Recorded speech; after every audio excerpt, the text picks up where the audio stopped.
si vous voulez, le militant qui est là, il voit que donc on va facilement tricher parce que pour eux, ils pensent que les gens du Nord votent pour le président du Nord et que les gens du Sud votent pour le président du Sud.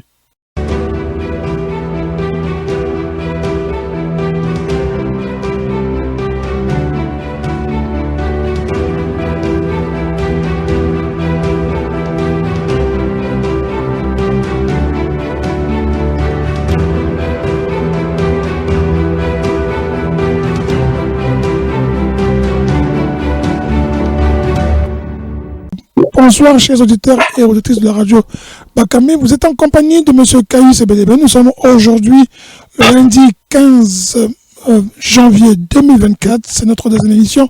Nous allons commenter l'actualité congolaise. Elle est riche et importante. Et nous allons aujourd'hui avoir sûrement tous nos consultants, notamment M. Ndion, qui lui se retrouve coincé dans les métros comme il dit. Mais nous aurons sur le plateau M. Miambalat Sosten. M. Sosten Miambalat, bonsoir. Oui, bonsoir, monsieur Ebelebe Kaïs.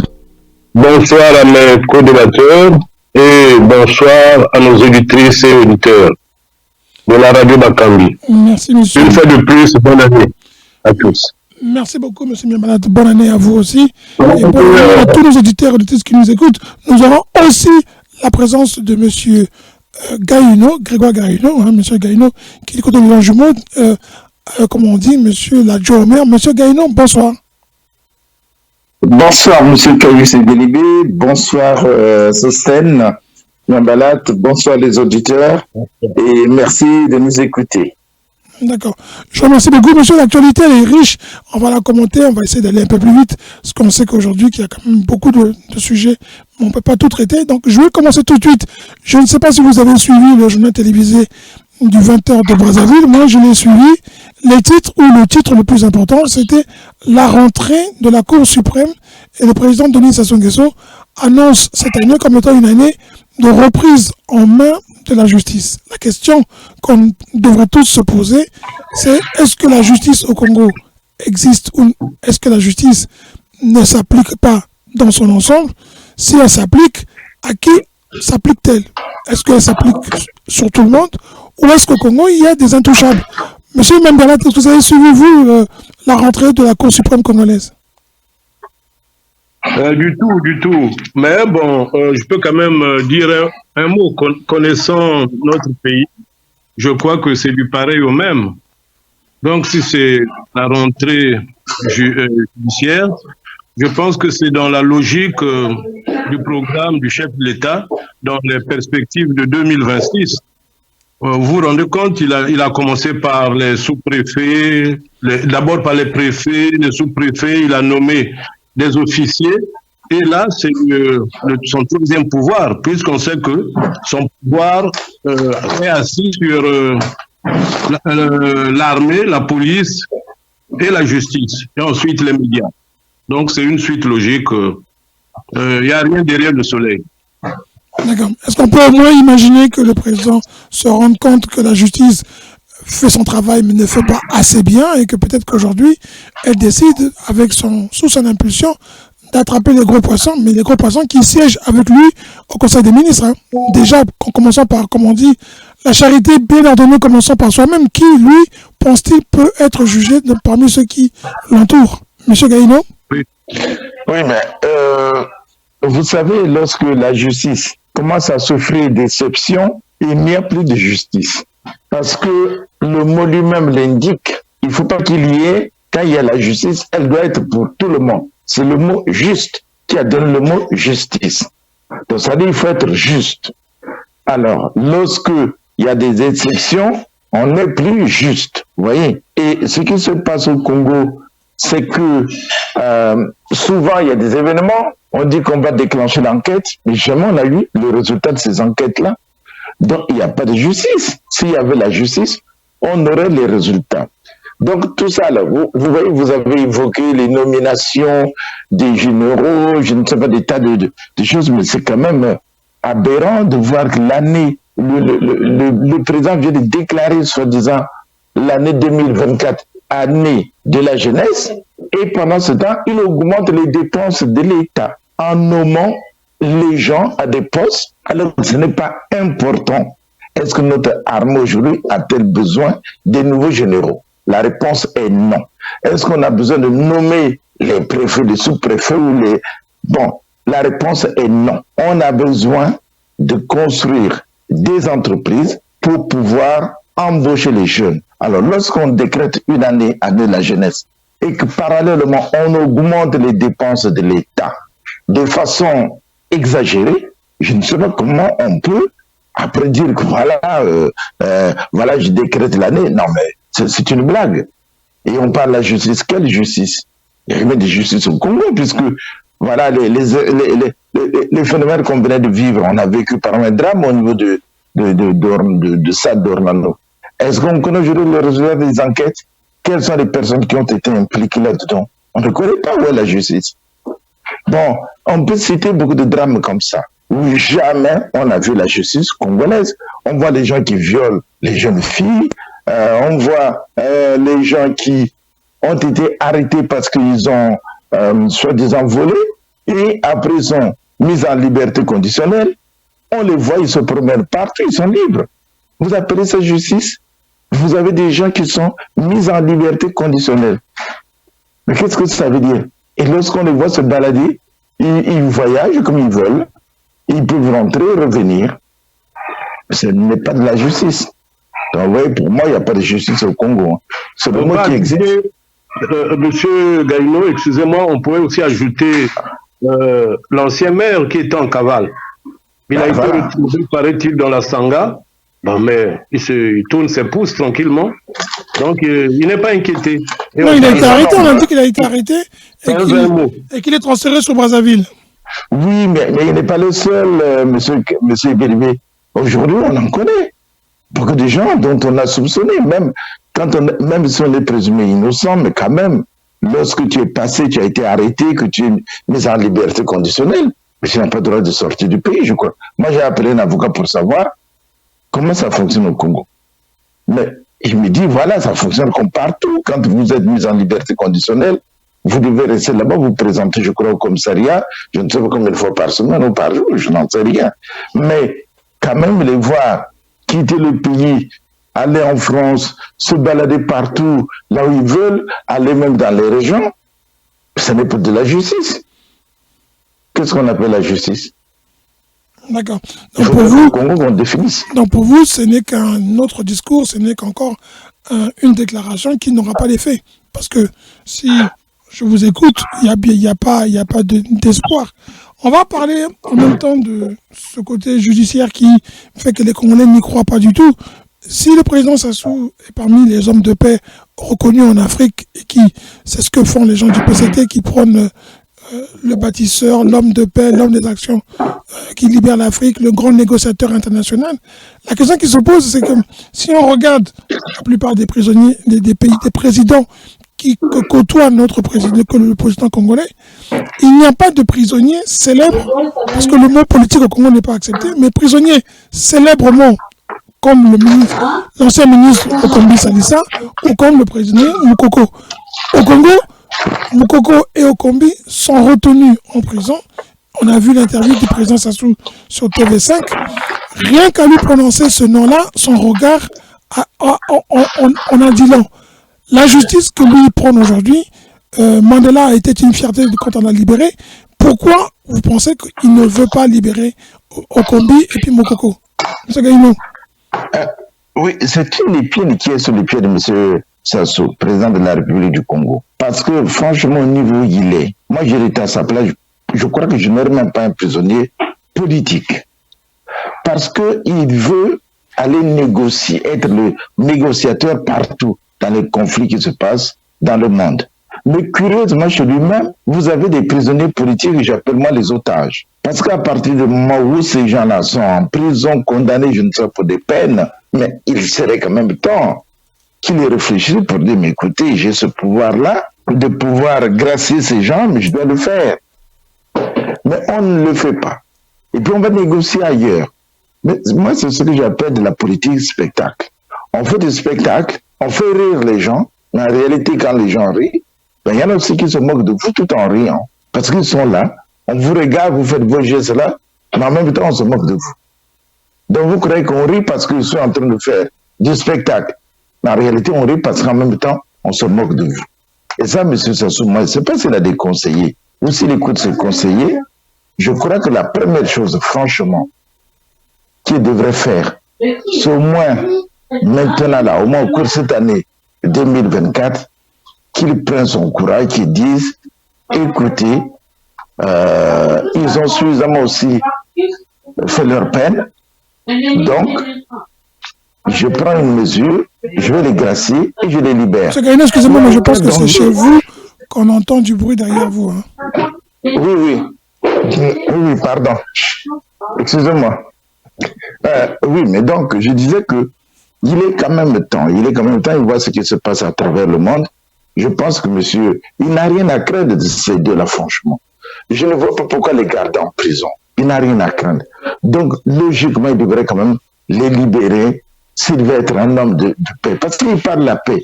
Mais la paix, ça ne doit pas être seulement pour lui. Vous voyez, quand vous avez votre frère, votre papa qui est en prison, vous n'êtes pas en paix.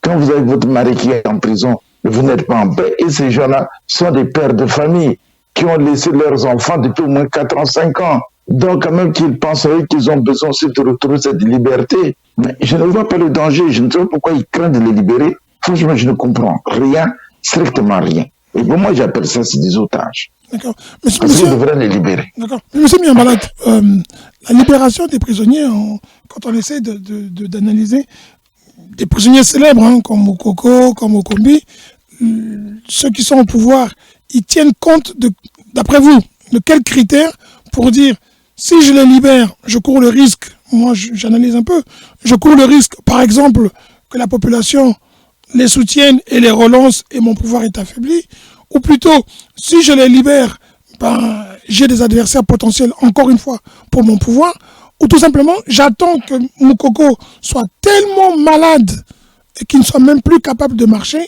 pour le libérer, parce que j'ai envie de montrer au monde que moi, président, c'est moi qui ai le pouvoir de vie et de mort sur les gens, et celui-là voulait mon pouvoir, je vais l'écraser à un point où, quand il va sortir, il n'aura que à faire des allers-retours entre les hôpitaux. Est-ce que c'est ça le raisonnement du pouvoir aujourd'hui pour ne pas libérer Okombi et puis Moukoko? Surtout Moukoko. Hein. Mais les deux, il n'y a pas de surtout. Il y a aussi un peu de cela, mais moi je reviendrai un peu plus dans notre histoire. Pour bien cerner la politique congolaise, il faut toujours regarder dans le rétroviseur. Et le président de la République a toujours fonctionné comme ça. C'est pas nouveau. Tous ces régimes ont toujours eu des prisonniers célèbres. Je prendrai l'exemple du général Yombi, les années 80. Pour quelle raison Yombi est resté en prison pendant plus d'une dizaine d'années? Tout simplement parce que, soi-disant, c'était un champagnard, alors que Yombi ne buvait même pas du champagne. Il avait des okapis, il avait des lits qui le berçaient, alors que c'était un lit de Koforama qu'il a acheté. Voilà un peu le chef d'accusation de Yombi. L'autre prisonnier célèbre des années 80, on peut parler aussi du capitaine Pierre Anga, qui finalement a été tué dans la forêt du Konongo parce qu'il n'a pas voulu se livrer à son bourreau. Donc c'est pour dire que ce monsieur, le président Sassou, a toujours fonctionné comme ça. N'eût été la conférence nationale, le général Yombi serait peut-être toujours, pouvait peut-être mourir en prison, puisqu'à un moment quand il est sorti, ça a senti dégradé et il est décédé. Maintenant, pour revenir au général Mokoko, donc il a toujours des généraux dans ses prisons, et le ministre Okombi Kalissa, mais c'est un peu la même chose, c'est rebelote. Vous voyez que les mêmes chefs d'accusation, toujours des accusations démagogiques, toujours des choses qui ne servent à rien, alors que Okombi est encore au PCT. Il n'a jamais quitté le PCT. Aucun membre du PCT ne plaide même la cause d'Okombi, alors qu'il est membre éminent de ce parti. Donc, c'est pour dire, pour rejoindre M. Gaïno, que ce sont ces prisonniers personnels. Ça n'a même pas de lien avec la situation du Congo, mais lui, il les prend parce qu'ils n'ont que des devoirs, ils n'ont pas de droits. Leur devoir, c'est être, Mokoko, c'est servir en tant que général, mais il n'a pas le droit d'exercer sa liberté, poser sa candidature, diriger le Congo, parce que le pouvoir est dans les mains d'un empereur. On n'affronte pas l'empereur. Donc, c'est un péché pour ceux-là.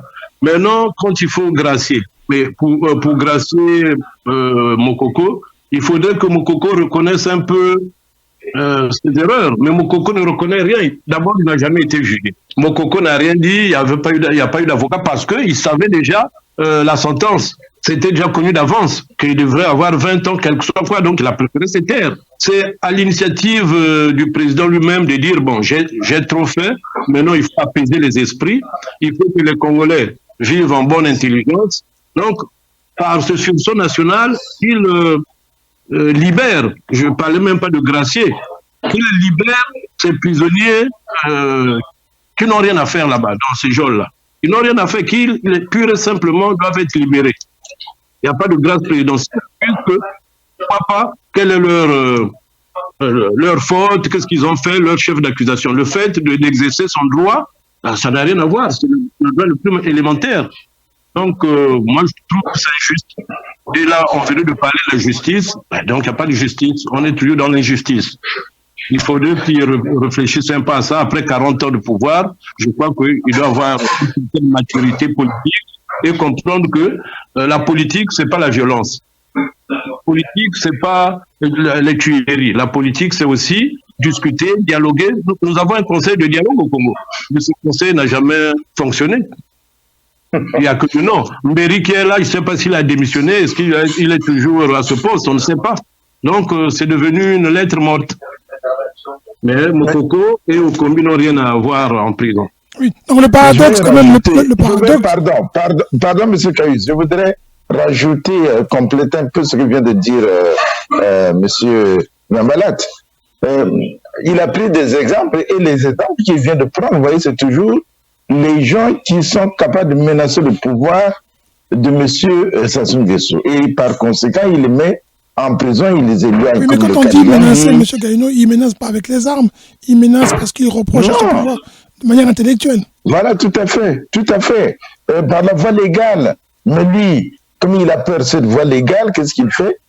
Il les écarte par ce moyen des fausses accusations en inventant des prétextes comme quoi, c'est pas moi, détention d'armes, des choses comme ça. Et ça, les exemples, M. Miambala vient de les donner. Je ne veux pas me répéter. Voilà, donc ça a toujours été le cas. Et je crois que, logiquement, il faut quand même qu'ils comprennent que ce temps-là est révolu et qu'il serait plus sage, franchement, et c'est même à son actif.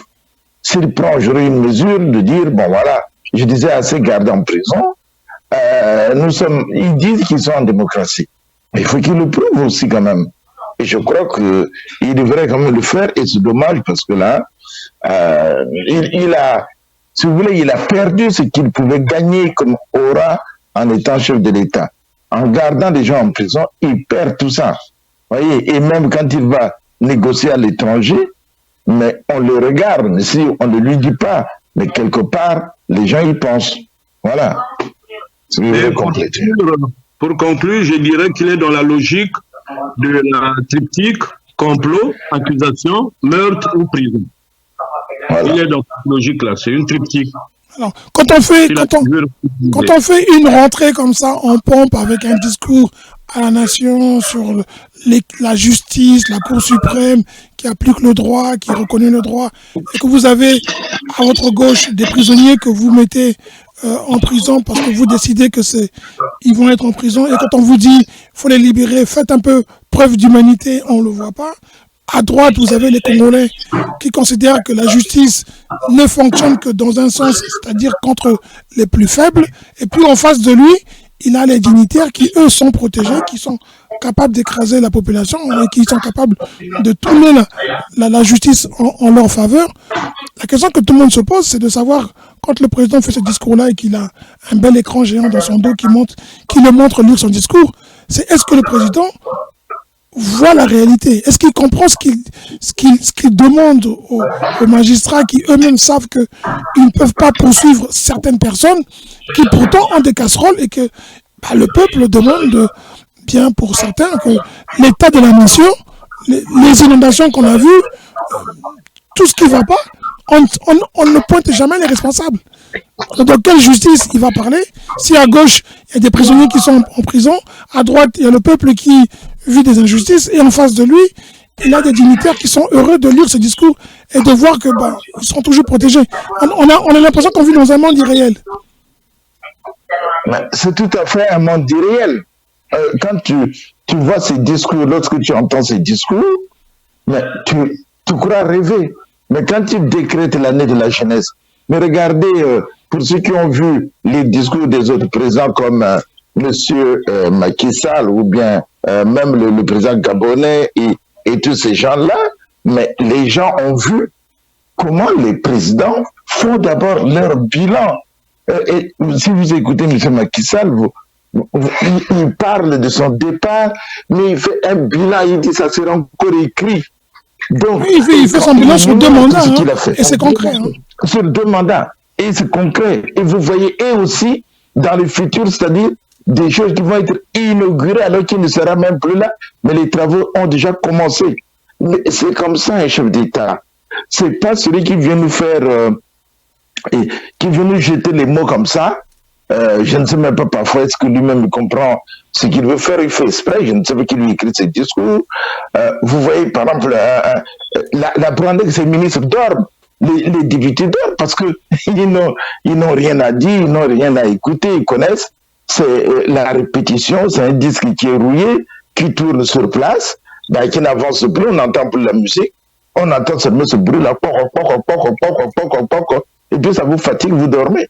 Parce que, honnêtement, en déclarant l'année 2024, l'année de la jeunesse, après combien d'années, et je suis voulu demander, malheureusement chez nous, il n'y a pas une presse, parce qu'on est dans une dictature dont la presse ne peut pas lui poser la question, y a-t-il combien de jeunes en chômage au Congo?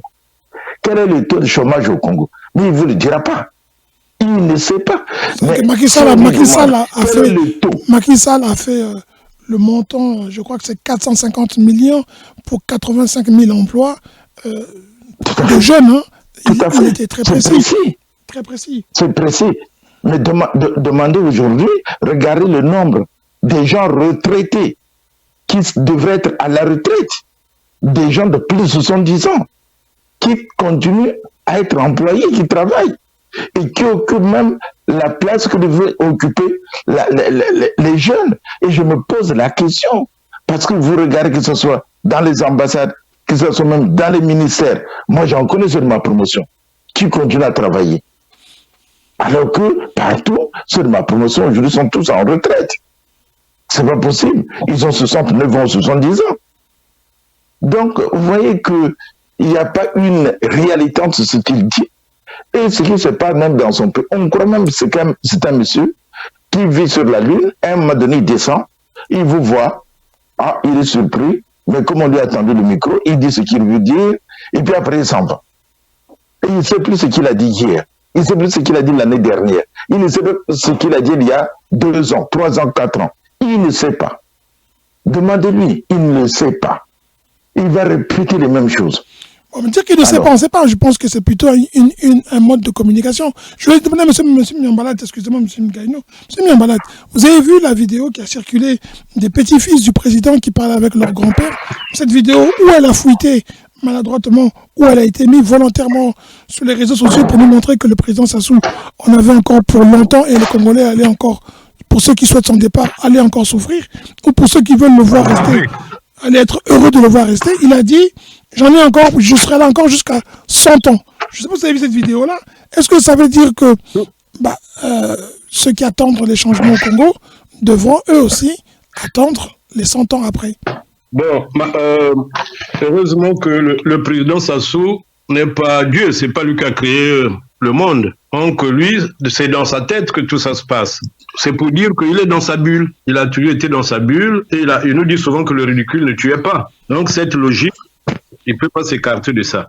Vous voyez un président, pour prendre l'exemple que M. Ngaïno venait de nous dire sur Macky Sall, quand vous suivez Macky Sall, mais vous êtes même content, il parle du passé. Il a commencé même par ses prédécesseurs. Depuis Léopold Sédar Senghor, un pays fonctionne comme ça, c'est une continuité. Donc, il a parlé de Senghor, d'Abdou Diouf, de Wade, il a parlé de tout le monde, jusqu'à venir sur son bilan.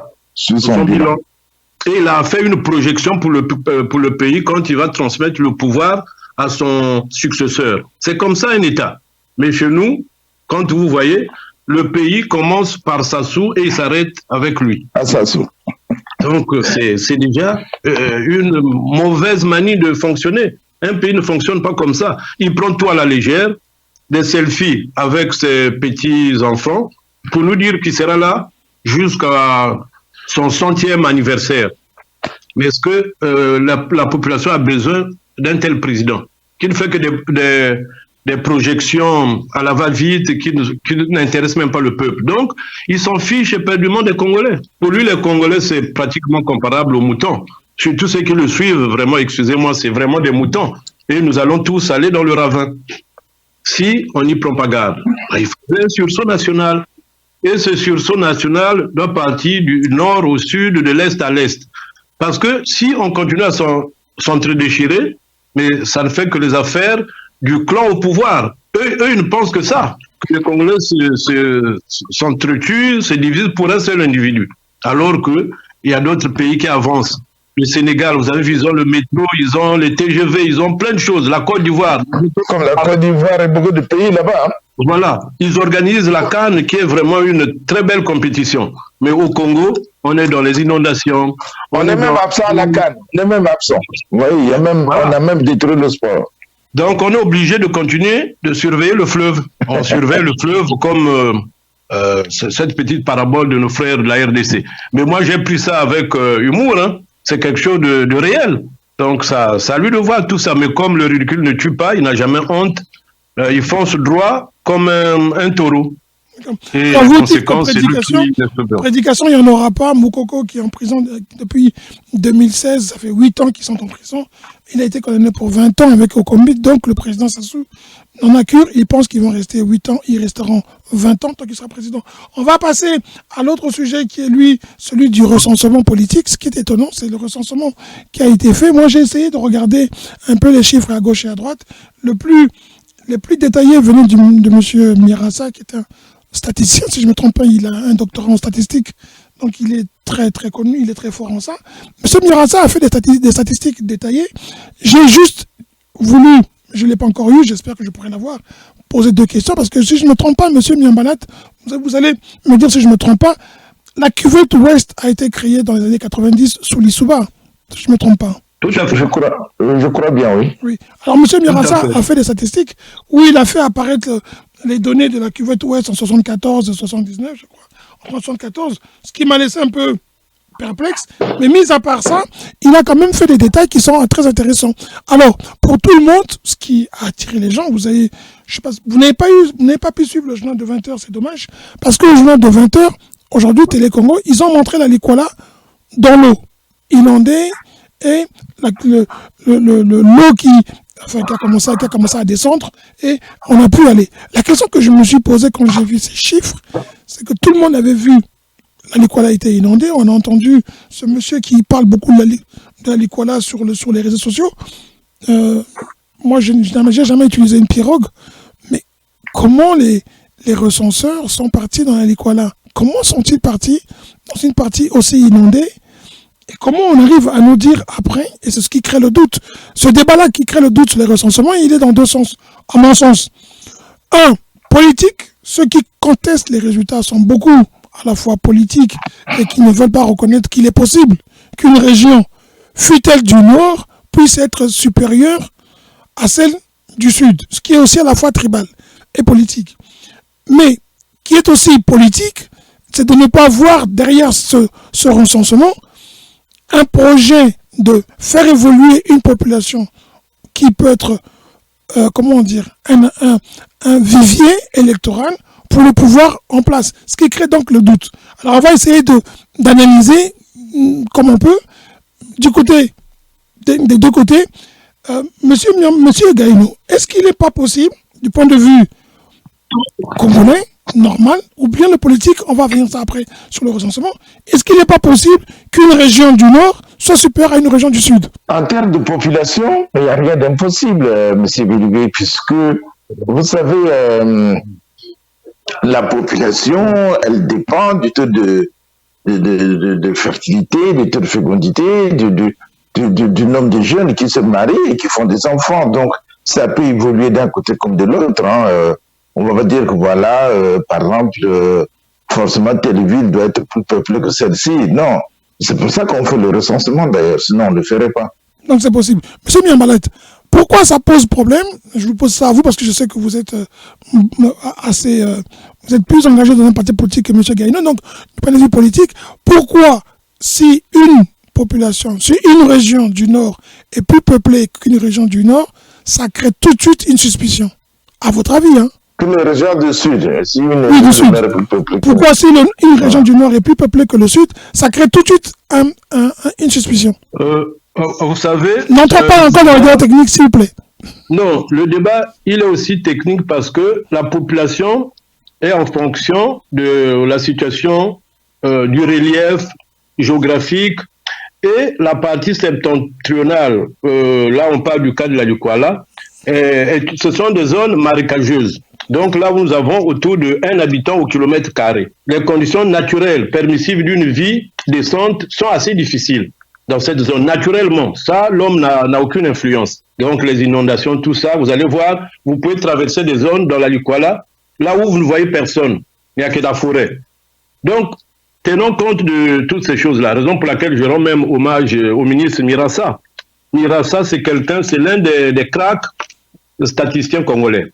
Et quand il parle, il a toujours des données scientifiques avec des chiffres à l'appui. Il ne ment pas. Ça étonnerait quand même une zone là où la densité est très très faible, subitement en l'espace d'une dizaine d'années, surplombe les autres régions en termes de population. Donc ça, pour les scientifiques, les géographes, quand même, scientifiquement, c'est difficilement démontrable. C'est celle-là. Attends, je vous pose pourquoi ça crée une suspicion tout de suite. Mais c'est valable dans les deux sens. Hein. C'est-à-dire que si, quand vous avez, par exemple, on va parler de la Lukwala, qui est un cas, le cas le plus palpable. Quand on voit la population de la Lukwala, les Congolais qui sont du Sud, ils voient tout de suite une suspicion, une manipulation. Et ceux qui sont au Nord ne comprennent pas la manipulation. Pourquoi au Sud ça crée on s'en dit, c'est pas possible.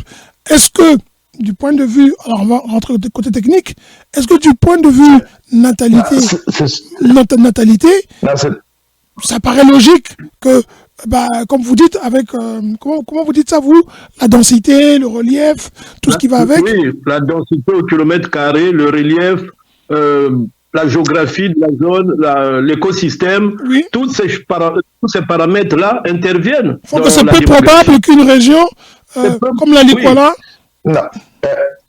Et puis la mortalité infantile est plus élevée là-bas parce que c'est une zone marécageuse, il y a trop de mouches tsetse, il y a trop donc de maladies qui tuent les enfants prématurément. Mais c'est tout là qu'il faut, même l'OMS, c'est des choses qu'ils connaissent. Pardon, monsieur Miambalat. Les gens du Nord. Mais même au Nord, il y en a qui sont sceptiques vis-à-vis de ce recensement-là. Il y en a, mais qui sont tacites, qui ne disent rien. Ils savent bien que c'est difficile de démontrer cette façon galopante de la population au sein de la Lukwala, alors que les conditions sont assez rudes. Vous avez même vu les inondations là, comment les gens vivaient sur l'eau avec des enfants. Vous pensez que un monsieur comme ça, il peut avoir 10 gosses, déjà les conditions ne permettent pas. Mais l'environnement... comme disent monsieur Miambalet, un peu, je vais vous taquiner un tout petit peu, c'est pas sérieux, mais c'est un peu ça. Ce que disent les Français quand ils se moquent des immigrés, ils n'ont que ça à faire. Puisqu'ils ne peuvent pas aller au travail et qu'ils ne peuvent pas aller ailleurs, puisque c'est inondé, ils n'ont plus qu'à faire des bébés. Mais je voulais répondre à cette question-là. Je pense que la question est autrement. Oui. Tu as dit, lorsqu'on dit que telle population est plus dense que là-bas, ça crée des suspicions, on n'y croit pas. Mais tout simplement pour des raisons électoralistes. Parce que les gens pensent que, voilà, si on dit que la population, par exemple, je prends un exemple comme ça, d'une ville du Nord ou des plateaux, est plus, que cette région est plus peuplée que par exemple la région du Niari, déjà, si vous voulez, le militant qui est là, il voit que donc on va facilement tricher parce que pour eux, ils pensent que les gens du Nord votent pour le président du Nord et que les gens du Sud votent pour le président du Sud. Donc, voilà, ce sont, si vous voulez, des velléités tribalistes parce que il n'y a pas de raison que cela suscite des suspicions de cette manière-là. On peut contester sur la réalité des faits en disant apportons les preuves, mais de là que ce soit même les gens du Nord peuvent aussi s'étonner, par exemple, que la région de la Likoala soit plus dense que la région des plateaux quand on voit qu'il y a quelques années, rien que le plateau Koukoué était le plateau le plus dense. Bon, et qu'en peu du temps où là-bas vous avez quand même beaucoup plus d'espace habitable que par rapport à la région de la Likoala où il y a quand même des forêts et des cours d'eau, donc une grande superficie n'est pas habitable. Donc on est quand même certain de douter que ce chiffre qu'on nous donne là n'est pas réaliste. Donc c'est tout simplement pour des raisons purement politiques. Il faut revenir parce que d'abord ceux qui vont faire le recensement, il reste à savoir franchement sur le fond selon les règles de l'art. Bon, on ne voit pas les gens, vous avez des enfants qui ont 15 ans, 20 ans, qui n'ont pas de carte d'identité, qui n'ont pas de pièce d'identité, mais ils le font sur la base de quoi? Parce que moi, quand j'étais jeune, j'ai vu comment on venait recenser les gens à Djambala. On venait, on avait le père qui devait venir avec le livret, les cartes, on appelait ça les aides de naissance des enfants, et de sa femme. Et donc, on voit, ils avaient la liste, donc on vérifie tout ça. Et s'il y a les enfants qui sont nés, on les rajoute. Mais aujourd'hui, je ne crois pas qu'il y a eu une circulation des agents recenseurs, puisque chez nous, on n'est pas immatriculé. Si tu as ton numéro qu'on appelle comment vous appelez le numéro de la sécurité sociale, donc on sait, mais là-bas, il n'y a pas de numéro de sécurité sociale. Alors, comment savoir exactement le nombre d'habitants? Par exemple, tu arrives dans une ville comme Djambala, bon, vous arrivez en ville, mais il y a des gens qui sont partis au champ, les enfants qui ont voyagé. Vous avez attaqué la partie technique. J'aurais bien voulu avoir d'abord M. Miambalade pour qu'on puisse enchaîner sur la partie technique. Ce que vous avez fait est très, très bien, mais ce n'est pas le moment. M. Miambalade, pourquoi est-ce que instinctivement, excusez-moi M. Gaïno, est-ce que instinctivement, de tout part, hein, parce que quand le pouvoir était au sud et qu'on faisait ce recensement-là, la partie nord aussi réagissait comme ça. Hein. C'est pas parce que c'est aujourd'hui le nord qui est au pouvoir représenter une partie du pouvoir contrôlé par les gens de Lombo et de Oyo.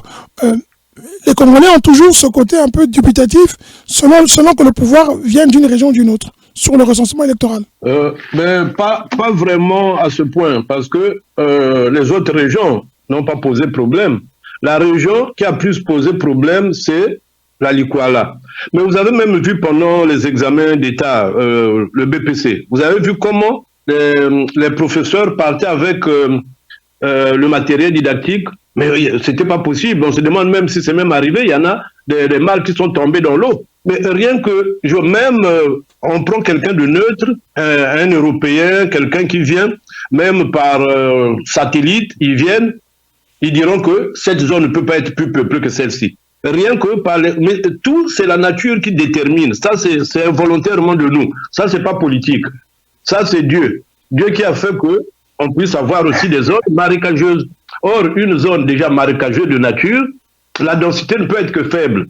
Vu les conditions de vie. Les conditions de vie sont très rudes. Même comme Rosenberg, mon cher frère qui fait souvent des vidéos là, des vidéos sur il est ressortissant de la Likoala. Mais il dit, il connaît bien la zone. Mais même lui, ils sont nombreux qui disent non, c'est pas possible. Je pose une question qui pour vous a l'air d'être... vous répondez, mais de manière très technique. Est-ce que je dis M. Gaïno, c'est pas le moment. Ce que j'essaie de dire, c'est que est-ce que les autorités, quelles qu'elles soient, ont la confiance de leur population pour que les doutes émergent quand on fait des recensements? Le doute, parce que nous avons politisé nos régions dans le tribalisme, dans la façon de faire, si bien que les populations n'ont plus confiance aux hommes politiques de tous bords. Parce qu'ils se disent, non, c'est toujours des tricheurs, c'est des menteurs. Ils n'ont jamais réalisé tout ce qu'ils disent, à plus forte raison, le recensement. mais ils ne peuvent tirer le drap que de leur côté. Le problème est là. Les populations ne font confiance en personne. C'est ça le grand problème. C'est ça le grand problème. Merci beaucoup. Là, on va rentrer dans la partie technique. Et là, j'avais interrompu M. Gaïno. Pardon, oui, avant la partie technique, je veux préciser quand même quelque chose. C'est-à-dire que vous avez posé la question pourquoi les autorités, est-ce qu'on peut faire confiance? Mais vous voyez qu'on n'est pas dans un système déjà démocratique. Vous voyez, par exemple, chez nous, le député, quand vous voyez, par exemple, tu ne peux pas partir de, je ne sais pas, de Lobomo pour être député à Ouesso ou bien, voilà. Donc, les gens sont toujours là où ils sont nés, où ils sont. Donc, il y a comme cette peur-là, et on augmente la population du côté où on dit, si on est élu là-bas, on va accepter puisqu'il y a une forte densité de la population. On augmente, on met des chiffres qui sont faux pour justifier cette fraude. Parce que on est tenté, on va aller frauder là-bas, on va mettre des chiffres, voilà, tant d'électeurs m'ont élu, alors que c'est fictif. Donc c'est la seule raison qui fait que finalement nous connaissons comment fonctionne notre système démocratique, les élections surtout, nous savons comment ça fonctionne, et donc on augmente des taux comme ça, et puis après nous, on n'a pas confiance, parce que comment voulez-vous, si on dit que dans la Likwala, par exemple, un fondo, 80% de la population a voté pour un candidat X, et que le candidat du Sud ou bien du Nord, selon le cas, voilà, il n'a eu que 2%, 3%, on est tenté de croire, puisqu'on dit, voilà, on est tribaliste, on est ceci, c'est vrai. Donc, c'est la raison pour laquelle certaines villes ou certaines régions, on augmente le taux de la population, et dans d'autres, on baisse. Comme ça, on peut facilement tricher l'élection, c'est tout. Donner des voix qui sont fausses. Merci, M. Gaïno, vous avez entamé. Monsieur Belébé, oui. Pensez-vous que Kayi, Oyo est plus peuplé qu'un Kayi? Kayi n'a qu'un seul député, Oyo en a deux. Et que même dans le territoire, c'est pas la façon dont Oyo a été construit, peut avoir plus d'habitants que Kayi. Un Kayi n'a qu'un seul député. Mais bon, Oyo n'a même pas plus d'habitants que les Kana. Oyo n'a même pas plus d'habitants que les Kana. Vous voyez déjà. Ou que Makwa même. Oyo n'a pas plus d'habitants que Makwa. Oyo a deux députés. Un Kayi, une grande ville quand même sucrière, n'a qu'un seul député. Ça nous amène donc à la partie technique, ce que vous soulevez comme débat nous amène à la partie technique. Et là, on va essayer de voir le tableau qu'avait fait M. Mirassa, que j'ai pu, moi, avoir. Et dans son tableau, M. Mirassa fait apparaître une moyenne nationale d'accroissement de la population. Et la moyenne nationale, au niveau du Congo, elle est de 66,1%. C'est une moyenne nationale. Quand on regarde la Likwala, c'est ça qui est terrible, pas que la Likwala, mais quand on regarde la partie septentrionale nord du Congo, vous avez le plateau est à 102%, non, le plateau est à 62%, vous avez la cuvette, elle est à 102%, la cuvette ouest, 63%, les plus grandes parties qui sont en train d'exploser, à 102 la cuvette, la Sangha à 144,6, la Likwala à 130. Et vous avez donc les parties sud, comme on dit, la Lekumu, elle est à 4,4%, 44 pour le Nyari, 5% pour le Kwilu. Alors, quand on regarde l'historique du Congo, quand on voit les guerres qui se sont produites au Congo, la guerre qui a eu fratricide de 97, qui a été terrible pour les Congolais, il y a eu un mouvement massif de la population vers le sud, beaucoup plus vers Pointe-Nord, vers le Kwilu. Et quand on regarde la Likwala avec sa densité, comme on dit tout à l'heure, avec les inondations, déjà on se pose la question comment ceux qui ont fait le recensement ont pu circuler librement pour aller rencontrer tout le monde et arriver à ce chiffre-là. Le taux d'accroissement est de 130% pour la Likwala, la Sangha 144%, la cuvette, il est de 102%. 102%. Pendant ce temps, moi, mes parents qui sont dans la Lekumu, dans la Bonza, ils n'ont pas fait d'enfants pendant 20 ans. Et monsieur Gaïno, vous qui êtes adjoint au maire, quand c'est comme ça, déjà on se pose des questions. Comment, dans une région, il y a autant de naissances Et puis, vous savez, le recensement, quelque chose qui était, je vais terminer par là, quelque chose qui était très particulier. Vous savez que dans une région, comme la Likwala par exemple, si on nous dit que la population, elle est passée à 355 570 000 habitants, ce qui aurait été bien, c'est de nous donner le détail de cette population. C'est-à-dire qu'on aurait pu savoir si les Congolais sont 100% présents, s'il n'y a pas d'étrangers dans ce recensement, s'il n'y a pas d'autres Congolais d'autres régions qui sont venus gonfler le nombre de cette population, il n'y a pas de détails de cette population, ni en termes de profession, catégorie professionnelle, socio-économique, il n'y a rien. Il y a un chiffre qui apparaît, et puis on vous dit, voilà, c'est le chiffre, c'est pas discutable. Monsieur Gaïno, vous, dans la mairie où vous êtes, pour les élections, comment vous faites vos chiffres, comment vous détaillez, comment vous visez vos électeurs, et je pense bien que ce n'est pas catégorique quand même.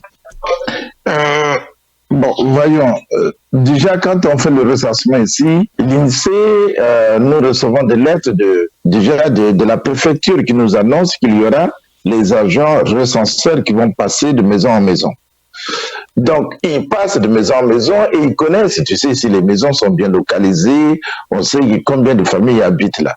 Et donc, quand ils passent, ils donnent le papier, vous remplissez, puis ils continuent. C'est fiable, parce qu'ils savent même. Bon, au niveau, par exemple, des mairies ici, chaque maire connaît le nombre d'habitants, puisque vous devez savoir à peu près le nombre de seniors que vous avez dans votre mairie, vous avez le nombre de jeunes, vous avez toutes les familles. On connaît les familles, donc on sait à peu près que, je prends par exemple dans ma mairie, nous avons 5750 habitants. Vous avez les actifs, les chômeurs, vous avez les retraités, les non-retraités, voilà. Les nouveau-nés. Bien sûr. Bon, les étrangers ou pas les étrangers, les Français, les Français. Voilà. Voilà. Donc tout ça on sait, puisque déjà, il y a même le registre, si tu veux, le registre de vote. Lorsqu'on fait le vote, vous avez déjà vos noms sur le registre. Hein. Alors ceux qui n'ont pas leur nom, bien sûr, par exemple les nouveaux venants, qu'est-ce qu'ils font? Ils viennent, ils sont déclarés, ils amènent leur papier où ils étaient, ils sont inscrits, s'ils ne sont pas officiellement inscrits. Donc, vous voyez, comme ici, tout est informatisé, tout est numérisé, donc ça pose aucun problème. Et maintenant, moi, ce qui m'étonne pour le cas du pays, c'est que on a quand même, selon même les arguments qu'avançait M. Miambalat, il y a quelques années, moi, je me souviens très bien que la partie nord qui était la plus dense, c'était les plateaux, mais surtout la partie les plateaux Kukuya, qui étaient les plus denses. Bon, et on ne comprend pas comment subitement on parle de taux de natalité qui a dû augmenter, alors que nous savons que le taux de mortalité au Congo est très très élevé, surtout la mortalité infantile. Parce que nous savons qu'il n'y a pas de vaccination, les enfants ne sont pas vaccinés. Donc, ce qui augmente le taux de mortalité chez ces enfants-là.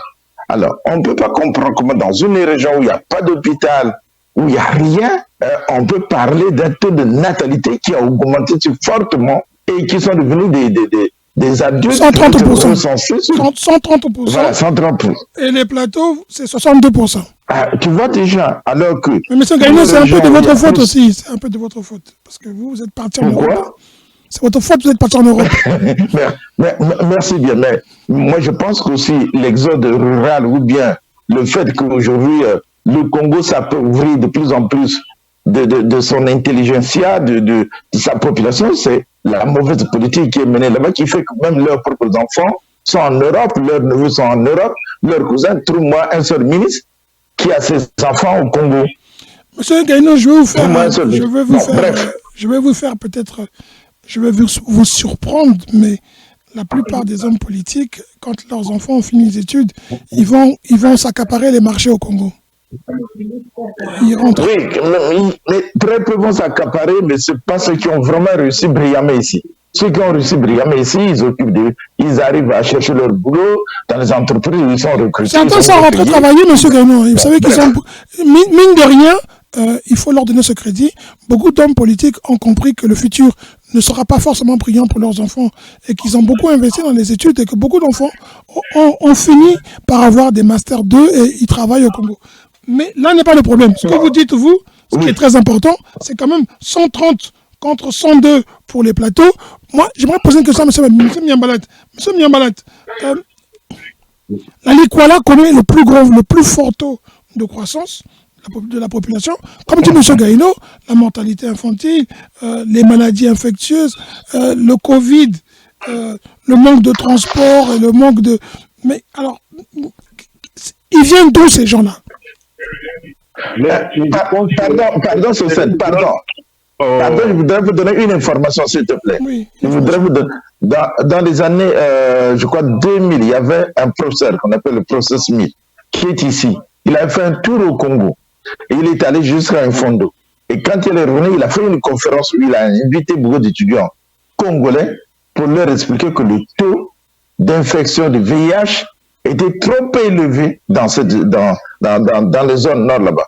Vraiment, c'est pour montrer que si le taux de VIH était élevé, ça veut dire que ça a dû causer une mortalité aussi importante. Voilà, c'était cette information. Monsieur Miambalate, d'où viennent ces habitants-là? Mais tout simplement parce que le PCT et son chef ont un incroyable talent. Est-ce que ce n'est pas facile pour vous de dire ça que de...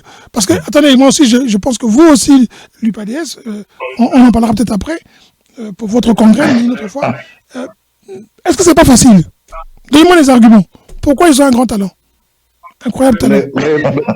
Là, parce qu'ils sont même au-dessus de la science. Scientifiquement, une zone, je répète, marécageuse, dont les conditions sont difficiles, c'est la zone pratiquement la plus enclavée du Congo. Donc les gens, il y a des endroits là où les gens vivent comme au Moyen-Âge. Mais curieusement, elle a un taux de 130%.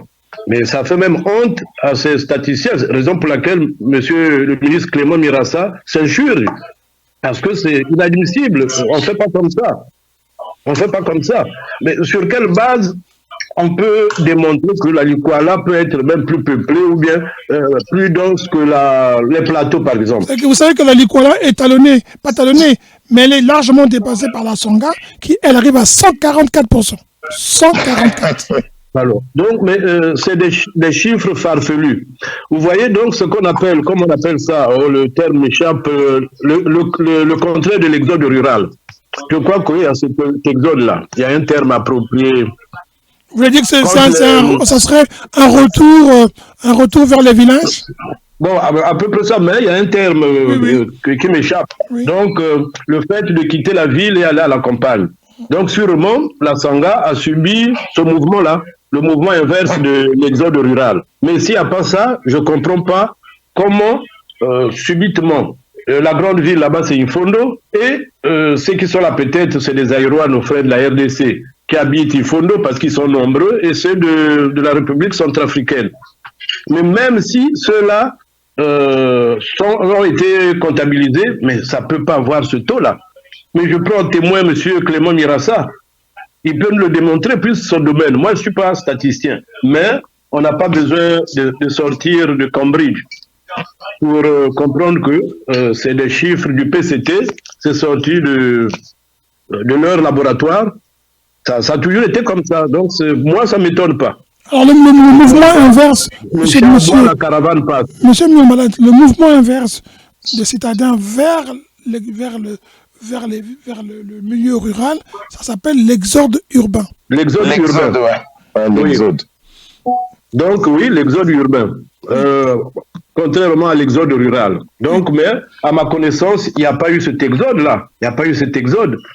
Mais alors, pendant les guerres, mais personne... ils ont décimé d'autres régions, les populations étaient peut-être tuées, je ne sais pas tous les jours ou comment, et puis la Likwala n'a fait faire que des enfants. Malgré les intempéries, malgré les conditions de vie, mais ils sont très prolifiques. Vous n'êtes pas quand même, monsieur Miambalate et monsieur Gaïno, vous n'êtes pas heureux de savoir que de 2 millions à 3 millions, le Congo aujourd'hui a 6 142 000 habitants, 140? Avec un taux de mortalité aussi élevé que ça, j'en doute. Il n'y a pas de taux de mortalité. Vous savez qu'on n'a pas de chiffres sur le taux de mortalité. Ben voilà, mais c'est quand même bizarre. C'est quand même bizarre dans un pays où on fait le recensement, on ne connaît pas le taux de mortalité, on ne connaît pas le taux de natalité, et on n'a qu'à le faire, le taux de natalité par région. On saura combien d'enfants naissent, par exemple, dans une année, dans une région. Aujourd'hui, partout au monde, on sait, par exemple, dans notre ville, on peut te dire à la fin de l'année, on dit, nous avons eu tant de bébés, puisque nous plantons un arbre pour chaque bébé qui naît. Donc on le sait, parce que c'est déclaré. Les bébés sont déclarés, on le sait. Bon, au Congo, je me demande où ils vont faire des déclarations. À notre époque, quand j'étais tout jeune, mes parents nous disaient que si on n'allait pas déclarer l'enfant, au bout de 3 mois, quand les gendarmes passaient, on vous donnait une amende. Il fallait absolument aller en ville, c'est-à-dire ceux qui sont dans le petit village, ils devaient se déplacer à la Djambala pour faire leur déclaration. Et c'était comme ça dans toutes les régions. Bon, aujourd'hui, moi, je l'ai vécu à Brazzaville. Et j'ai été à l'intérieur du pays. Et expressement, j'ai posé la question à Taouyo. J'ai posé la question à un jeune. Je lui ai dit, mais tu as quel âge? Il me regarde. Tu as l'acte de naissance? Il secoue ses épaules. Je lui dis, moi, tu n'as pas l'acte de naissance. Il dit, je n'ai pas l'acte de naissance. C'est bizarre. Moi, je l'avais fait exprès parce que je me suis dit, je suis là dans le village où se trouve le président. Je vais quand même poser les questions parce que ça m'a toujours troublé de voir qu'à cette époque-là, qu'on ait des enfants qui n'ont pas des actes de naissance. Et quand on est, vous arrivez à Brazzaville, en fait, ce qui m'avait poussé à faire ça, c'est parce que j'avais des jeunes du Congo démocratique qui étaient chez moi, qui avaient des actes de naissance du Congo. Ils me les ont montrés comme ça. Je dis, mais comment vous les avez cachetés déjà? L'esprit, c'est moi qui les remplit, c'est fini. Cachetés. Je ne le mens pas. Les Congolais même le savent. Si, il y en a partout. Ben voilà. Donc, comme les permis de conduire, les actes de naissance, les passeports congolais. Et c'est pourquoi ici, dans certaines préfectures, on se méfie des papiers qui viennent du Congo. Parce qu'on sait que tout est faux. Donc, comment voulez-vous des gens qui se promènent avec des actes de naissance? Ils les vendaient même. Donc, moi, je vais là-bas, je pose des questions, et le garçon qui devrait avoir à peu près 15 ans ou 12 ans, il n'avait pas de l'acte de naissance. Comment voulez-vous faire croire aux gens que voilà, telle population a augmenté du temps? Vous ne donnez pas les taux de natalité, vous ne donnez pas les taux de mortalité, vous dites seulement la population a augmenté. Et en plus, comment aujourd'hui la tendance, c'est l'exode vers la ville, c'est les gens qui quittent nos régions pour aller vers Brazzaville à la recherche de l'emploi et même faire l'école parce que dans certaines régions, c'est difficile d'aller au lycée, donc on préfère, si on a un cousin à Brazzaville, on va à Brazzaville. Ou après, si on a son bac, on peut faire autre étude. L'université, c'est à Brazzaville. Donc les jeunes viennent à Brazzaville. Mais pour aller vers la région, il faut que la région vous attire par le travail. Mais il n'y a pas d'unité de production dans nos régions. Moi, je connais un peu mieux les plateaux. Il y a combien d'usines? Aucune. La Cuvette, c'est pareil, il n'y a pas d'usine. Bon, à Fondé, il n'y a pas d'usine. Alors, comment les gens vont se sédentariser là-bas? Comment les jeunes peuvent aller habiter là-bas? Parce que ceux qui font les enfants, ce sont les jeunes. Pas les vieillards de 70 ans, ils font plus d'enfants. Enfin, je veux dire qu'ils ne veulent plus en faire. Ils sont capables d'en faire. Mais ils ont déjà aussi des vieilles femmes. Vous voyez quand même que, non, mais dès qu'ils se moquent, comme disait M. Miamalade, on connaît un peu le PCT comment on dit ça, un don ou c'est plus. Moi, pendant que vous parliez, M. Gaïno, pendant que vous parliez, j'ai juste essayé de regarder le tableau de M. Miarassa sur le recensement, ça s'appelle Grand Angle ou sur le R7. L'émission, quand je me concentre sur la région des plateaux et de la Cuvette, en partant depuis 1974 jusqu'en 1996, c'est en moyenne chaque 10 ans, on fait le recensement électoral, chaque 10 ans en moyenne, les plateaux passent. En 1974, le plateau est à 96 142, la Cuvette à 77 000. En 1984, le plateau est à 109, la Cuvette est toujours plus bas, 93 063.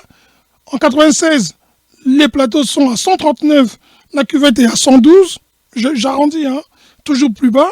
Ouais. En 2007, les plateaux sont à 174 591 000 habitants, la Cuvette est à 156 044, donc toujours plus bas. Et puis là, paf 2023, 16 ans après, M. Gaïno, vous avez amené tous les enfants en France. Du coup, les plateaux passent derrière la Cuvette. La Cuvette à 316 000. 316 590 19 habitants, et puis les plateaux, 283, soit un bond de 102 000.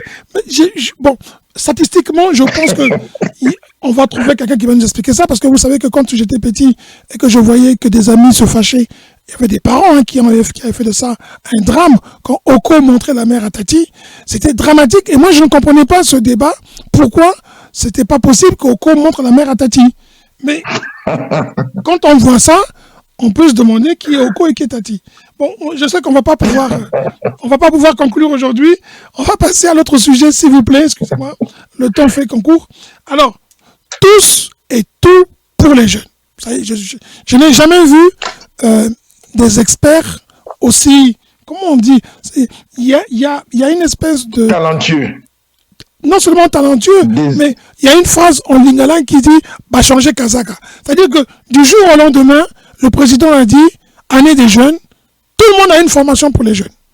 Ils ont tous les ministères, toutes les administrations, toutes les entreprises congolaises, alors, comment tout le monde a du jour au lendemain une formation.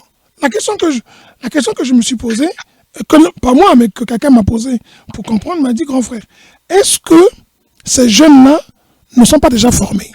La plupart d'entre eux ont des masters.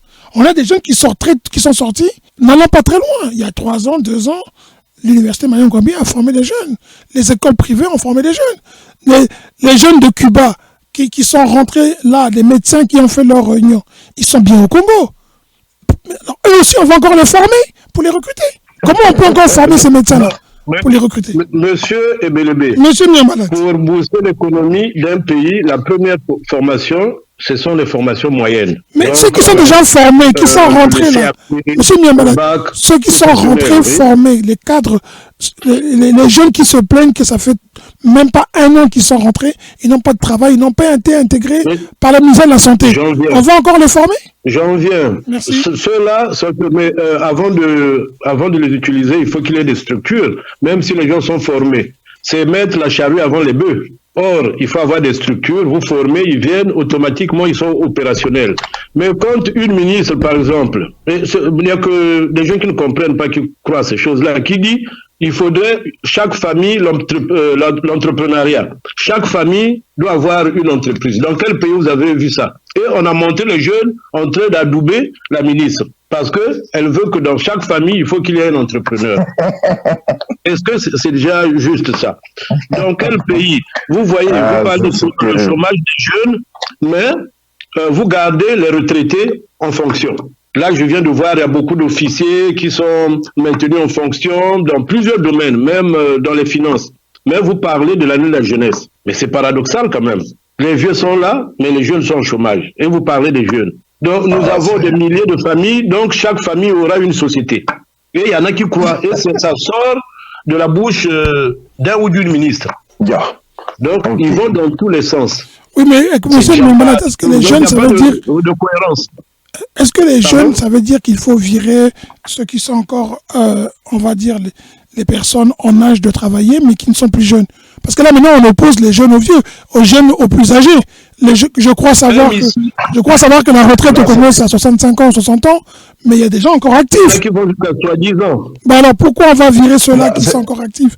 Pourquoi on oppose? Moi, j'ai reçu, excusez-moi, moi, j'ai reçu une offre d'emploi, on m'a demandé de la faire circuler, j'ai refusé de faire circuler ces offres d'emploi, parce que, en tant que je connais un peu les ressources humaines, il ne faut pas non plus faire de la politique de discrimination. On vous dit emploi réservé aux jeunes de 18 ans à 35 ans. Mais c'est discriminatoire. On ne peut pas mettre ça dans une annonce. Donc, aujourd'hui, c'est tout pour les jeunes. Rien pour les personnes qui ont plus de... Le jeune, il est défini jusqu'à quel âge? Je ne sais pas. Monsieur Gaïno, monsieur Miamalade. Au Congo, le jeune, c'est qui? Et le vieux, c'est qui? Logiquement, c'est jusqu'à 35 ans. Donc, de l'âge actif jusqu'à 35 ans, et de 35 ans à 60 ans, qu'est-ce qu'on fait de ces gens-là? Ils ne travaillent plus? Bon, mais ceux-là, ils sont censés être des gens en emploi. Et les retraités sont là pour accompagner les jeunes entrants. Mais ils travaillent, ces gens-là. On met tout le monde dehors et puis les jeunes prennent toutes les places. Oui, progressivement. Mais c'est le travail. La passation se passe comme ça. Mais à la retraite, on n'est pas en train de précipiter les gens dehors. Parce qu'on a l'impression que même tous ceux qui ont dépassé 35 ans doivent être dehors et qui n'ont pas l'âge de la retraite. Mais puisqu'ils n'ont même pas encore commencé à travailler, à 35 ans, on vit chez les parents. On mange dans la même assiette que son petit frère de 15 ans.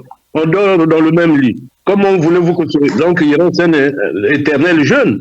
Puisqu'il n'a jamais exercé, il est là toute la longueur de journée. Donc voilà.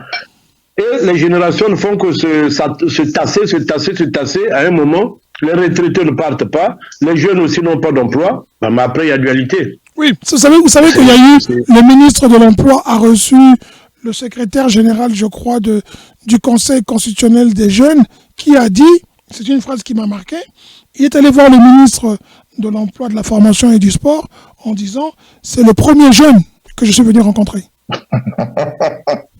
Et le dernier jeune est où? À l'Assemblée. Tu vois, il est à l'Assemblée. Il fait la même chose. Mon frère, ça fait 40 ans que ça dure. Vous savez, nous, quand on était à l'école, moi j'étais au lycée, à l'UGC. Mais nous, on appelait Yagabi le premier jeune, non? Mais tu sais, Yagabi avait plus de la cinquantaine, mais c'était le premier jeune du pays. Ça, c'est Sassou 1. Donc, c'est la même chose. Ça n'a jamais changé. Bon. Ah, d'accord, moi je vous ai coupé sur votre élan. Vous disiez que d'abord il faut former les gens dans le cadre moyen. C'est ce que vous disiez? Oui. Avant, mettre des structures, vous formez les jeunes, et généralement, pour booster l'économie d'un pays, on n'a pas besoin que tout le monde soit avec des bachelors, des maîtrises, des doctorats. Non. Parce que ceux-là, c'est des cadres didactiques. Ceux qui font l'économie d'un pays, c'est ceux qui sont des cadres moyens, c'est ceux-là qui ouvrent même des entreprises. Quand tu vois en France, tout ce qui est même des sociétés de plomberie, de maçonnerie, n'ont même pas de bac. Ils ont les CAP, ils ont fait le lycée professionnel. C'est ceux-là qui gèrent l'économie de base. Donc, quand vous n'avez pas ça, c'est encore une pyramide inversée, comme dans notre armée. Il y a plus de généraux, il n'y a pas assez des hommes de rang. Et le Congo fonctionne. Vous savez que c'est des budgétivores. Tous les généraux, pour un petit pays, on a au moins peut-être là, si on a ajouté plus de 40-50 généraux. Mais vous savez que chaque général consomme au moins 6 gardes du corps. Plein de choses. Il doit être logé. Donc, c'est tout un budget pour les 50 généraux là. Et vous voyez que, alors que qu'est-ce qu'ils foutent? Même la sécurité du pays dont on parle là. Raison pour laquelle, pour moi, l'armée a supprimé. Ils n'apportent rien au Congo. Ils apportent que des guerres, ils apportent que des problèmes. Ils sont là seulement pour collaborer avec le pouvoir. Mais ils ne sont pas là pour la République. Donc, c'est toutes ces mesures-là qu'il faudrait prendre. Mais ça, je ne crois pas que le président Sassou le fera. Le président Sassou est à bout de souffle. Il ne peut rien apporter. Il n'y aura pas un changement. Mais l'émergence, c'est l'année prochaine. Mais quel est le Congolais qui croit que le Congo sera émergent avec ce taux de chômage? Mais c'est pas possible. Il n'y a que peut-être, je ne sais pas, ceux qui croient, je ne sais pas s'il y a même lui-même, il ne croit pas à son idée là. Même lui-même, même s'il dit le ridicule ne tue pas, mais là il est ridicule. Il ne croit pas à son idée qu'en 2000, même Colini Makosso, lui non plus. Mais là, il n'y a pas de courant, il n'y a pas d'eau, il n'y a rien du tout. Les gens sont au chômage et on parle de l'émergence. Mais non qu'à suivre le discours de Macky Sall, une fois de plus. Merci. Monsieur Gaïno, tout pour les jeunes, rien pour les autres, et la jeunesse. Dans son ensemble, on sait que la jeunesse est l'avenir du pays. On le dit, ceux qui le disent, ce sont des vieux qui disent que c'est les jeunes qui vont gérer le pays. Quand on regarde en France, avec l'élection de Macron et la nomination à la tête de la primature d'un jeune, 34 ans, M. Attal, on sait très bien qui tire les ficelles derrière. C'est pas les jeunes, ce sont des vieux qui dirigent la France, mais qui sont, comme on dit, à l'arrière-plan. Alors, le Congo, est-ce qu'au Congo, on va nommer un nouveau, comme Congo en France, le futur gouvernement va faire qu'on nomme un jeune Premier ministre? Est-ce qu'on va faire que des jeunes prennent le pouvoir? Est-ce que ce n'est pas aussi un piège pour nous faire passer la pilule de voir arriver le fils du président à la tête du pays? Écoute, je ne sais pas si c'est un piège ou quoi, je ne sais même pas s'il va arriver aussi à la tête du pays. Mais vous savez, moi ce qui m'étonne, c'est que on est dans un système de... Je ne sais pas moi, je suis là, je reste éternellement. Parce que regardez, M. Macron, même, on a connu ça aussi, sous la plupart des présidents, quand ils sont élus, à la fin du mandat, ils ont changé au moins 2 ou 3 gouvernements. Nous avons des ministres qui sont là à vie, qui sont, depuis le président là, ils sont là avec, qui n'ont plus rien à renouveler parce qu'il y a la routine qui s'installe. Donc, et quand on nomme un Premier ministre, avec cette politique au Congo qui dit que voilà, il faut partager le pouvoir entre le Nord et le Sud. Donc, le président étant du Nord, il faut nommer un premier ministre du Sud. Et qui on nomme? C'est jamais sur la base de la compétence. Parce que si on prenait des gens compétents, je n'en veux rien à M. Makosso. Mais il ne pouvait pas être Premier ministre parce que on connaît ce qu'il a pu faire au niveau de l'éducation nationale quand il était ministre de l'enseignement. Et quand vous regardez tous ces ministres-là, avec ce que venait de dire M. Miamala, comment un ministre peut dire que dans chaque famille, il faut créer une entreprise? Bon, quand je vois Mme Arlette Nono, je crois, Soudan, ou comment on l'appelle là, qui parle de l'écologie, mais on a l'impression que, franchement, je me dis, mais ces gens-là, est-ce qu'ils sont sur la Terre, sur la Lune? Mais qui nous regarde devant, mais qu'est-ce qu'ils entendent par écologie? Regardez Brazzaville, dans quel état de célébrité. Mais je regardais tout à l'heure, on montrait le Sénégal, j'ai dit, waouh, regarde une ville qui est verte. On a montré le Cap Vert, qui est pourtant aussi dans le milieu désertique. Mais tu vois quand même comment les gens plongent, il y a des arbres, il y a des choses comme ça. Mais Brazzaville, c'est brûlé. Bon, quand on fait des rues, c'est non planifié, c'est des petits ruelles comme ça. On vous les montre là et puis on met un peu de goudron là, de bitume tout autour. Il y a pas de parking, il n'y a rien. Mais Brazzaville n'est pas une ville. Franchement, moi qui ai beaucoup voyagé, pour moi, Brazzaville, c'est pas une ville. Regardez en peu de temps comment le Sénégal s'est doté des autoroutes. Regardez comment la Côte d'Ivoire se dote. Pourtant, ce n'est pas des pays plus riches que le Congo. Donc, tout ce qu'on est en train de dire là, vous voyez, avec des slogans, un pays qui vit de slogans, et on fait des discours que personne ne peut même comprendre ce qu'on dit. C'est quand même assez curieux. Et aujourd'hui, on parle, je ne sais pas s'il y aura un remaniement, mais s'il y a un remaniement, moi, si j'étais à la place de M. Makosso, avant d'accepter ce poste, j'aurais posé mes conditions que certains ministres n'ont plus leur place. Mais quand lui-même, il a été ministre là-dedans, on sait comment cette cuisine-là se fait, ben, il ne peut pas poser des conditions. Donc, des gens qui n'ont derrière eux. Moi, j'ai vu un ancien ministre congolais, j'étais son esprit. Et c'est apparemment, on discutait. Je lui dis, mais toi, quel est ton bilan, toi? Tu as été ministre du Sud, quel est ton bilan? Mais ce ministre ne m'appelle plus. Parce qu'on a des gens qui ne font jamais leur bilan de leur ministère. On dirait qu'ils viennent là comme des coqs. Bon, voilà. Chaque matin, on leur donne des graines, ils viennent, ils mangent des graines, ils courent. Bon, ils n'ont plus rien à faire. Voilà les ministres congolais. Et tous ceux qui savent se voyager par-ci, par-là. Non, le Congo aujourd'hui est le dernier maillon des pays même de l'Afrique centrale. Oui? Regardez, nous avions un aéroport qu'on appelle Agostinho Neto. L'Angola vient de construire un superbe aéroport qui sera, je crois au moins pour l'instant, l'un des plus grands aéroports de l'Afrique, de l'Afrique même peut-être, qui s'appelle aussi Agostinho Neto. Mais nous, on fait un petit truc comme ça, on donne le nom d'un homme qui mérite mieux. Et les autres, quand ils vous font quelque chose d'exceptionnel. C'est inadmissible, inimaginable. Et malheureusement, on continue toujours à déclarer, année de la jeunesse, ceci, on fait des élections, on truc, on fait même le recensement, on n'est même pas capable de dire la vérité, ne fût-ce que sur la base de... Non, mais arrêtons, où va-t-on? Donc on n'attend plus rien, comme dit...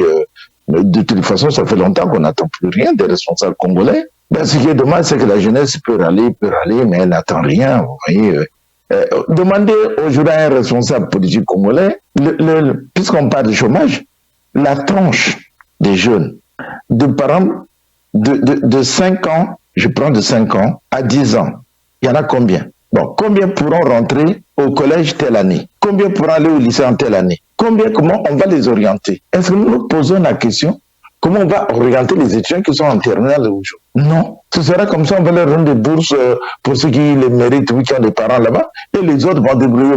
Il n'y a pas une planification qui est faite. Donc, on ne peut pas développer un pays en envoyant les gens faire n'importe quoi, doctorat de ceci. Mais le doctorat, d'ailleurs, c'est un diplôme qui va disparaître dans quelques années. On passe au numérique, on n'a plus besoin de doctorat. On n'a plus besoin de ceci, de cela. On a besoin d'une base pour pouvoir comprendre. C'est tout. Maintenant, l'ordinateur te fait tout. Moi, je vais écrire une lettre là, M. Miamala, je donne à mon ordinateur, comment on appelle ça, les JPTD ou quelque chose comme ça. Vous pouvez conclure, M. Guélémon, ce serait bien, parce que ça, vous avez pris le micro, vous ne voulez plus lâcher. Voilà, je conclue pour dire que je donne tout simplement les idées à l'ordinateur et il me sort une meilleure lettre qui sera vraiment dans l'optique de ce que je pensais lui dire. Donc, on n'a plus, et bientôt on va nous dicter les phrases, l'ordinateur te dicte tout, tu imprimes, et puis voilà, tu sors. Donc, tu n'as même pas besoin d'écrire, puisque maintenant on va dicter seulement, comme je parle là. Donc voilà, on est en retard, et quand tu appelles le Congo, c'est le Congo il y a des coupures. Tu appelles WhatsApp, là, ça coupe. Donc, c'est pour te dire que tant qu'on ne prend pas le problème de l'orientation, de la planification, parce que M. Ndiaye dit, il faut faire des propositions. Oui, on les fait. La planification des jeunes. On a besoin de combien de parents de médecins? On a besoin de combien d'ingénieurs? Voilà. Et donc, voilà, ce n'est que comme ça qu'on pourra avancer. Sinon, on recule. Merci. D'accord. Alors, donc, l'année de tout, hein, cette année, c'est l'année des jeunes, c'est la rentrée de la Cour suprême. C'est du pipeau. C'est du pipeau.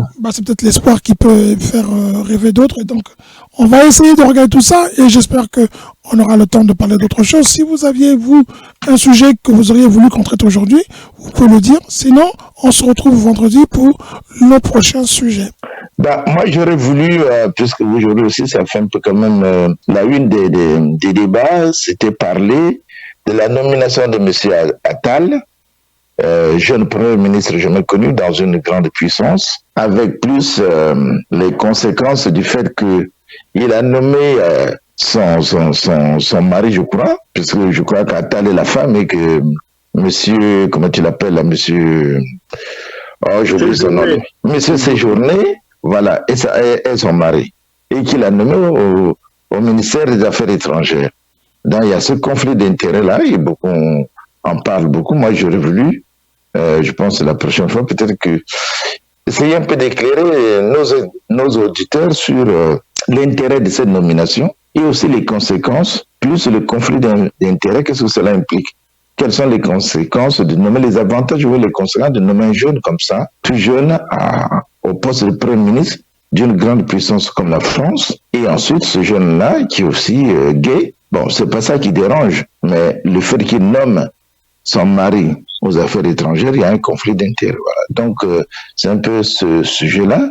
Et aussi, voilà. Et revenir aussi sur la guerre du Liban, parce que du Moyen-Orient là-bas, parce que ça a des répercussions quand même dans le monde. D'accord. Merci beaucoup. Mais moi, je trouve que la France est en déclin. Les grands présidents de la France, en dehors du général de Gaulle, c'est Mitterrand, les Pompidou, et le tout dernier, c'était Jacques Chirac. Mais tout ce qui sont venus après, bon, Sarkozy encore, on peut accepter, mais après, c'est le déclin. Avec les Hollande, Macron. C'est pour ça qu'on devrait en parler. La France a perdu son autorité sur le plan international avec tout ce monde-là. D'accord. Donc, mais c'est la dialectique, hein, c'est l'évolution peut-être normale des choses. Nous en parlerons dans notre prochaine émission. On aura peut-être le plaisir d'avoir M. Ndiaye qui aura pu rattraper son train et arriver à temps. Je vous laisse donc partir. Il est assez tard pour vous qui êtes en France, ainsi que pour moi. Nous travaillons tous demain. Nous continuerons nos débats et nous continuerons à suivre l'actualité. La CAN africaine, vous avez suivi hier, surprise, hein, le Cap-Vert a battu apparemment le Ghana, j'ai pas tout suivi. Et puis surtout, le Mozambique a tenu en échec l'Égypte. C'est incroyable. Le Nigeria n'a pas été non plus.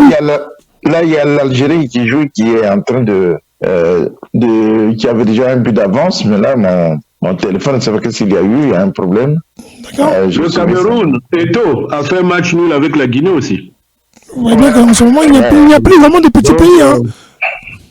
Mais non. Il n'y a plus de petits pays, c'est des grands footballeurs. Hein. N'oublions pas que la plupart d'entre eux jouent en Europe. Et donc, c'est des joueurs qui sont performants. Quand tu regardes le match, c'est vraiment à la hauteur des matchs d'ici. Hein. Oui. Pendant que les pays... Moi, c'est ce qui me dérange un peu, M. Gaïno. Oui. C'est ce qui me dérange. Le Congo qui m'intéresse. Le Congo, le Congo, ça fait près de 9 ans. Il ne s'est plus jamais qualifié. Le Congo, 9 ans. Donc, c'est le déclin. Et on vous avez tout détruit là-bas, monsieur. Vous avez tout détruit, là, il n'y a plus rien. On continue à garder le fleuve. Nos frères ont bien dit. Parce que 9 ans, aucune compétition. Gardez le fleuve. Gardez le fleuve quand il va revenir avec la coupe, ils passeront par le Congo pour faire un goût, comme ils disent, pour montrer au Congo la coupe. Mais comme disent les autres, si vous ratez la coupe, ne repassez pas par Brazzaville, passez directement par Makwa ou par la Likola. Alors on se retrouve la semaine prochaine, et enfin vendredi, pour un autre débat. On parlera en détail de la Coupe d'Afrique, parce que moi je suis de ceux qui pensent que on va débattre de ce débat, c'est les joueurs africains qui évoluent en Afrique et qui jouent dans les championnats africains. Il y en a de très bonne qualité, mais la Coupe d'Afrique leur fait de l'ombre parce qu'ils ne jouent pas la Coupe d'Afrique, parce que tous les pays sont tournés vers les joueurs qui évoluent en Europe, et ça devient plus une coupe de joueurs africains d'Europe qu'une Coupe d'Afrique à mes yeux. On en parlera vendredi et on débattra. Ok. Merci beaucoup. Allez, merci bien. Au revoir, M. Bienmalade. Au revoir, M. Gaïno. Au revoir. Au revoir les auditeurs. Au revoir. À bientôt. À bientôt.